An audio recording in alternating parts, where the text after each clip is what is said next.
ঘানির সঙ্গে ঘুরছে জীবনের চাকা। আধুনিকতার যুগে বিলুপ্ত প্রায় কাঠের ঘানিতে পিষে খাঁটি সরিষার তেল তৈরি করার কাজ। তবুও দীর্ঘ 15 বছর থেকে এই ঐতিহ্যকে ধরে আছে রংপুরের নাজিনা বাকি দম্পতি।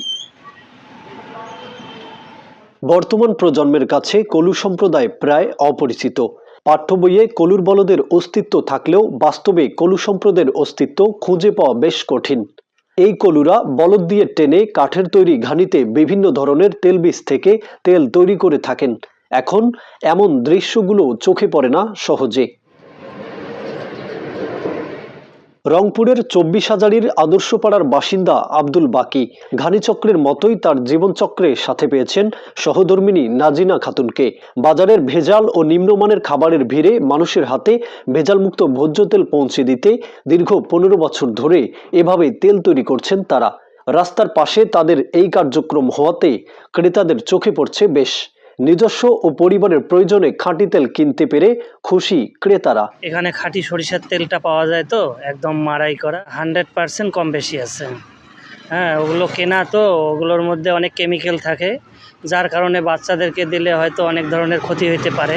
তেলটা আমার ভালো, বাড়ির তেল, দোকানের চাইতে তেল অনেক ভালো, কাজ করে ভালো, উপকার হয় ভালো। এই তেল দিয়ে ভর্তাত খাওয়া যায়, ছোটো বাচ্চা মাখায়, খুব উপকার হয়। বাইরেরগুলো বেশি হয় না, বাইরেরগুলো তো ভালো নয়, মিশেল দেওয়া। মেশিন দিয়া কিছু লোক বানায়, আর এখানে গরু দিয়া মারে, গরু দিয়া তেল বানায়, অনেক ভালো। এটা তো খাঁটি, সরাসরি দেখেন, সরাসরি তেল বানায় দিচ্ছে, যেমনি চাইতেছেন এমনি দিবে।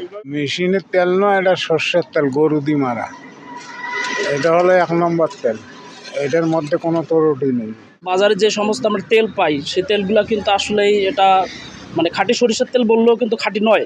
আমি মনে করতেছি যে শুধু এনজিও পর্যায়ে না, যদি সরকারি পৃষ্ঠপোষকতায় উনি কোনো কিছু হেল্প পাইতেন, তাহলে আমার মনে হয় এনার যে উদ্যোগটা আছে ইনি অনেক বড় পরিসরে এটা করতে পারতেন আর কি। ক্রেতাদের চাহিদা অনুযায়ী দৈনিক 10 থেকে 12 লিটার পর্যন্ত তেল প্রয়োজন। সেখানে একটি বলদ দিয়ে পর্যায়ক্রমে দিনে 2 বার ঘানি টেনে দৈনিক 4 লিটার পর্যন্ত তেল তৈরিতে সক্ষম তারা। 7 সদস্যের পরিবারের ভরণ পোষণের পাশাপাশি সরিষা দানা ও গৌখাদ্যের দাম বেড়ে যাওয়ায় ক্রেতাদের চাহিদা পূরণে ব্যর্থ তারা। বলছেন প্রয়োজন সরকারি সহায়তার। পাটগ্রাম, আপনার নালমনি, বিভিন্ন জায়গার, মানে রাস্তার সঙ্গে আমার দোকান তো, যার কারণে বিভিন্ন জায়গা থেকে আমার তেল নিয়ে যায়। বর্তমান দিনে 5 লিটার 6 লিটার এরকম যায়। 480 টাকা লিটার হিসেবে বিক্রি হয়। চাহিদা মতো আমি চাহিদা পুরাইতে পারি না। এখন মনে করেন আমার গরু একখানা, সরকারি সহযোগিতা হইলে ভালো হইতো আমাদের জন্য।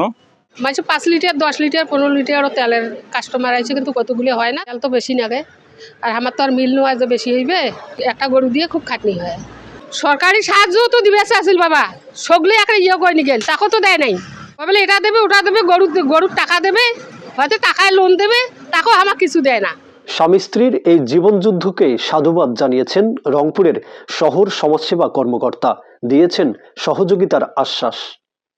আপনার কাছ থেকে যেটা জানলাম সেটা শুনে মনে হচ্ছে তাদের এই উদ্যোগটাকে আমরা খুব ইতিবাচক ভাবে অবশ্যই দেখব, এবং তাদের ওই উদ্যোগের পাশাপাশি যদি আমাদেরও থাকার সুযোগ থাকে, আমাকে যদি বিস্তারিত তথ্য দেওয়া হয়, আমাদের যদি তাদের জন্য কিছু করার সুযোগ থাকে, তাহলে সেটা অবশ্যই আমরা চেষ্টা করব আমাদের জায়গা থেকে।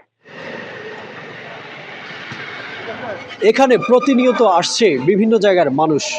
চাহিদার তুলনায় উৎপাদন কম, তবে সরকারি পৃষ্ঠপোষকতা এবং ঋণ সহায়তা পেলে একদিকে যেমন গ্রাহকদের চাহিদা মিটবে, ঠিক অন্যদিকে এই ঐতিহ্যকে টিকিয়ে রাখা সম্ভব বলে মনে করছেন স্থানীয়রা। Enamul Haque Enam, Bangla vision digital, Rangpur.